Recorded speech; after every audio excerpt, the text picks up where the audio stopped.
关消息，并正在密切关注事态发展。我想。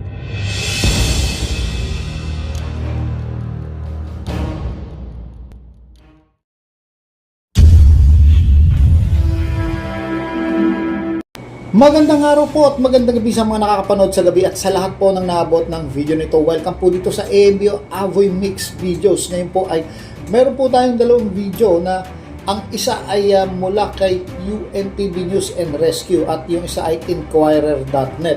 So ito po ay bibigyan natin ng ating reaction at siyempre ng comment at inaasahan ko rin po yan sa inyo dyan sa comment box. Ito po ay tungkol sa balita na paghuli kay dating Presidente Rodrigo Duterte na mukhang nakisimpatya po yung China dito at binalaan itong ICC, yung International Criminal Court. So ito po yung balita, i-play po natin. Unahin natin si UNTV News and Rescue. Nagbabala ang Chinese Foreign Ministry sa mga hakbang ng International Criminal Court o ICC kasunod ng pag-aresto kay dating Pangulong Rodrigo Duterte. Ayon kay Mao Ning, tagapagsalita ng China Foreign Ministry, dapat gamiting maingat ng ICC ang kanilang otoridad ng alinsunod sa batas at iwasan ang politicization. So sa bahagi pong ito, yung pangingialam ng China, hindi naman siguro pangingialam ang tawag dito, yung pakikisimpatya sa isang Pilipino, which is, yun po ay si dating presidente ng Pilipinas na si Rodrigo Duterte. Alam naman nating ito ay naging kaibigan ng kanilang presidente, at matatandaang naka-red carpet pa po si dating presidente Rodrigo Duterte nung siya ay nagtungo sa China para sa isang bilateral meeting. So, yung pinag-usapan nila doon, so may andun na yun sa tinatawag na mga tulong, financial o mga pag-utang, at kasama na rin siyempre yung West Philippine Sea na mukhang sinasabi ngayon na marbinenta ng mga Duterte daw, o sa paraan na yun, hindi pumalag o nakipagkasundo ang Pilipinas sa kagustuhan ng China. So, kagustuhan yun ng China. Kaya, yung pong mga panahon na yun, maayos yung naging sitwasyon ng Pilipinas sa China dahil sumusunod tayo, pinapasunod tayo ng ating presidente doon sa kagustuhan ng China. So, nabawasan yung konting tension. Pero, nandun pa rin po yung tension, na pinangako nila na makakapangisda tayo. Pero, hindi pa rin nangyari yun.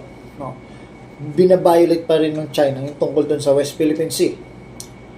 So, yung pagpayag ng Pangulong Presidente, nagkaroon ng mark yun. So, ngayon, nakikisimpatya sila sa dating Pangulo ng Pilipinas, na si Rodrigo Duterte. At ito nga, binabalaan nila itong International Criminal Court. Siguro, nakakakita sila ng batas, na parang may kulang, na parang may laktaw dun sa pag-aresto, na parang mayroong mga basta na lang isinerve yung warrant na parang wala doon sa jurisdiction. Kaya sabi, wag magpadala sa politicization. So ituloy po natin, yun yung nakikita nila. Kaya nakikisimpatya sila at naging maganda kasi yung maayos yung naging relasyon ng presidente noon sa presidente ng China. Play natin ulit. At dobleng pamantayan kaugnay sa pag-aresto nito sa dating Pangulo ng Pilipinas. Ipinahayag ito ni Ning matapos na hulihin ng pulisya si dating Pangulong Rodrigo Duterte sa bisa naman ng warrant of arrest mula sa ICC na nagdulot naman ng internasyonal na atensyon at alalahanin hinggil sa mga legal at pampolitikang implikasyon nito. So, yun po, yun nga, mag-double check nila, baka merong shortcut dito na nangyayari. Kasi alam niyo naman na ako binoto ko si Presidente Bongbong Marcos. Kasi ang alam ko magiging maayos, no? Kasi yung relation andun yung Duterte, andun yung Marcos, makikita mo yung pagkakaisa. No? Hindi natin akalain na sa bandang kalagitnaan magkakaroon ng sigalot sa pagitan ng mga Marcoses at ng mga Duterte, no? Hindi ko alam kung yung pinagtalunan nila dito o hindi nila napagkasunduan ay yung chacha o yung charter change na tinatawag. At yun ang ayaw na ayaw ng mga Duterte. Kasi parang sisirain daw nito yung konstitusyon ng Pilipinas, which is hanggang ngayon naman hindi pa yan ay ipapatupad. So, amin natin sa ating sarili nung mga panahon ni Duterte. Panahon ng pandemic yun, na nagkaroon ng war on drugs. May mga nadamay sa war on drugs. Kasi gera yan At hindi biro ang pakikipaglaban sa mga drug lord, no? Dapat talagang isa kang powerful na presidente. So, nung mga panahon na yon, naramdaman natin yung kapayapaan. Tayong mga residente na hindi gumagamit ng drug at malayo tayo sa mga ganyang uri ng kasalanan o yung illegal na drug. Nakaramdam tayo ng kapayapaan ng mga aminin man natin yan. Aminin natin. Yun nga lang, ang hindi ko gusto sa time na yon, yung pagsuko natin dun sa China, yung hindi natin pagpalag at pinabayaan natin yung mga isla sa kalayaan. Yun lang naman ang aking masasabi tungkol sa pamumuno ni Rodrigo Duterte, which is yung bagong administrasyon ngayon na pinamumunuan ng ating presidente Bongbong Marcos. Pinaglalaban niya ito, no?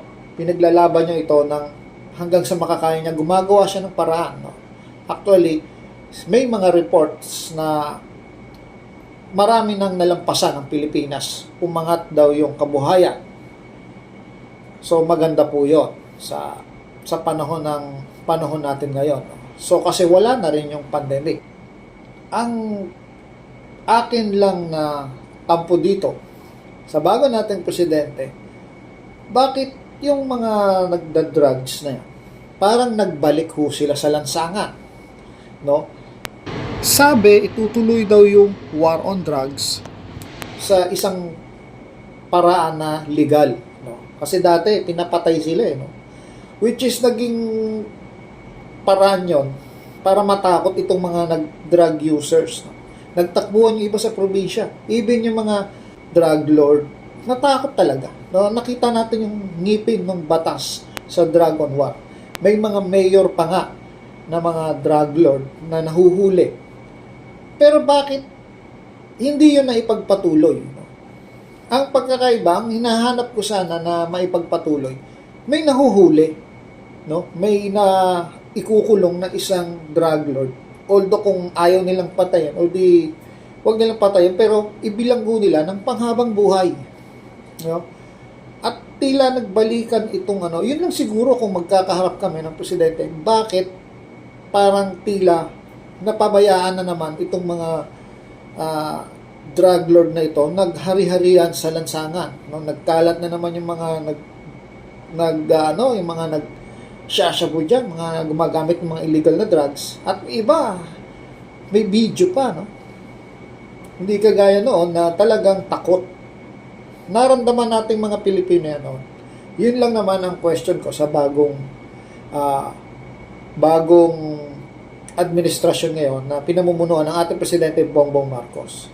Isa pa, sa nakikita ko dito, kung bakit sa kalagitnaan ng termino ni Marcos, hinuli itong pinayagan ng ating bansa, ng ating gobyerno na mahuli itong si dating Pangulong Rodrigo Duterte, ay dahil na rin po siguro sa pag-trigger ng pagbabanta ng kanyang anak, no, na Vice President, si Sara Duterte. Hindi po sana nangyari ito kung hindi po nagbanta ng pagpatay sa ating presidente. Parang assassination plot na po yun. Sabi niya, may kausap na siya. No, kung may nangyari sa kanya, patayin mo itong si presidente natin, patayin yung asawa, patayin yung, meron pa, yung isa, no? Which is yung mga taong galit, kinagagalitan niya, o yung mga hindi niya kasundo, o yung mga kaaway sa politika. Kung hindi nangyari yung ganong pagbabanta, hindi makakapasok sa palagay ko, no? Kasi kung talaga makakapasok yung ICC dito, sana nung mga unang taon pa lang ng pamumuno ng ating Presidente Bongbong Marcos, inaresto na yan, nung pagkaalis pa lang yan sa panunungkulan ni Rodrigo Duterte, kasi wala na siyang kapangyarihan, hinuli na dapat yan. Pero lumakad pa yung mga taon, no, na hindi nakapasok yung ICC dito para iserve yung warrant na yan. Ibig sabihin, tinigil na ng administrasyon yung pagprotekta sa dating presidente Rodrigo Duterte mula nung nakatanggap siya ng tinatawag na death threat dun sa kanyang anak. Yun po yung aking nakikita, yun lang. Kayo po, kung ano yung nakikita nyo, pwede nyo pong i-comment yan. So malaya po tayo dito, no? Comment ko yun. Yun yung aking nakikita, kaya hindi na pinotektahan ni Pangulong Bongbong Marcos yung dating presidente dahil doon sa threat. So, hinayaan niya na kumilos o makakilos yung ICC dito sa Pilipinas.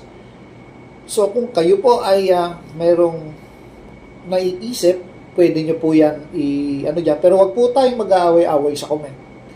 Wag po nating sisihin, wala po tayong magsisihan dahil meron tayong community. Wag tayong magsasalita ng masama sa kapwa o pagmumura. Meron po tayong YouTube community dito na pwede natin i-report yung mga comment na masyado ng harass, no?